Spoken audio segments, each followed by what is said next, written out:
کندکوٹ شہر کے اندر 50 سے زائد کارخانے قائم ہیں جن کی غیر قانونی اجازت سندھ سمال انڈسٹری والوں نے دی۔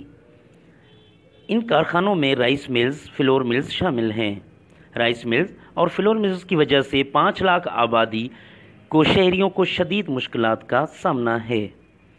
ان ملز کی آلودگی کی وجہ سے سینکڑوں بیماریاں جنم لے رہی ہیں۔ بہت ہم تنگ ہو رہے ہیں اسی مل کی وجہ سے۔